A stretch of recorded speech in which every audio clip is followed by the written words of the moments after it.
আসসালামু আলাইকুম। কেমন আছেন আপনারা সবাই? আশা করি আল্লাহর অশেষ মেহেরবানিতে সবাই ভালো আছেন। তো আপনাদের দোয়া এবং ভালোবাসা আল্লাহর পাকের অশেষ মেহেরবানিতে আমিও ভালো আছি। তো ভালো এরকম নাই। অনেক দিন ধরে মনে করছিলাম রেগুলার ব্লগ দেব। তো রেগুলার ব্লগ দিতে পারতেছি না। আজকে আমি আমার ছেলের রুমেতে কথা বলতেছি। তো এই যে আমার ছেলে এই কেন ব্লগ দিতে পারতেছি না তাই আপনাদের সাথে শেয়ার করতে আসছি। তো সবাই দোয়া করবেন। আপনার ভাইয়া দেশেতে যাওয়ার পরে কোম্পানিতে গাড়ি দিছে, তারপরে এখন উমরা করতে যাইতেছে। আসার সময় উমরা করতে পারে নাই, মানে দেশে যে সময় আসবে উমরা কইরে আসে। তো এই বছর উমরা করতে পারে নাই, লাস্টের দিকে আসছে তো রমজানের, তার জন্য আর উমরা করতে যাইতে পারে না। রমজানের মধ্যে তো অনেক ভিড় থাকে, তারপরে কোম্পানিরও একটা চাপ থাকে, তার জন্য আর যাইতে পারে নাই। তো এই বাড়িতে যাওয়ার পরে এখন আজকে মনে করেন রোয়ানা দিছে 1টার দিকে। ওই দেশের বাস 2টার দিকে ছাড়ে, টাইম দিয়ে দেয় 1টার দিকে গিয়ে সবাই রেডি থাকার জন্য বাসে। যারা রিয়াদে থাকেন যান অবশ্যই জানেন। তো রিয়াদের টাইমে 2টার দিকে রোয়ানা দিছে, এখন রাস্তায় আছে। কালকে জুম্মার নামাজ হয়তো মদিনা পড়বে, নাইলে বাস যেখানে বলে এক এক বাস কিন্তু এক এক জায়গায় বলে। তো আমি জানি না শিওর, এটা বলতে পারি নাই। আপনার ভাইয়া এরকম আমার সাথে কথা বলে নাই, শুধু এতটুকুই বলছে আমি যাইতেছি। তো কাজের জন্য বেশি বলতে পারে নাই, তার জন্য আর আমি আর জিজ্ঞেস করি নাই। হয়তো বা মক্কাতেও পড়তে পারে জুম্মার নামাজ, নাইলে বেশিরভাগ মক্কাতে পড়বো, যেহেতু তাইফে করব, এহরাম বানবো আর মক্কাতে যাইয়া পড়বো। যারা মক্কাতে যায় তাইফে এহরাম বান্ধে। তো নিয়ত আছে মক্কাতে জুম্মার নামাজ পড়ার। তো সবাই দোয়া করবেন, আর আপনাদের জন্য আপনার ভাইয়ের তরফ থেকে দোয়া রইল।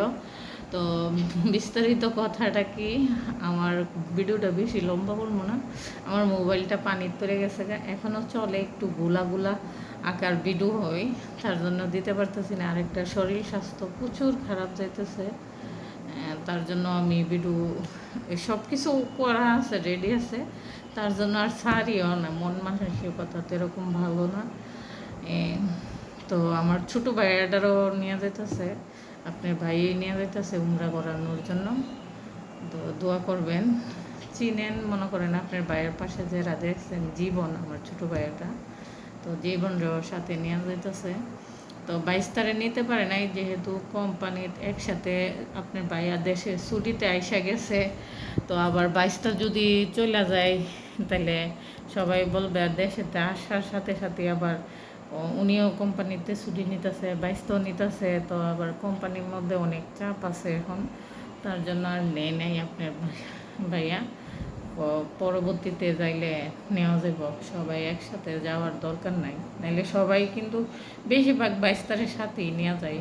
সময়ের অভাবে অনেক সময় কাজে বিজি থাকলে মনে করেন নেওয়ার হয় না। তো আপনার ভাইয়া কাজ করে এক পাশে, আর আমার বাইশটা কাজ করে আরেক পাশে।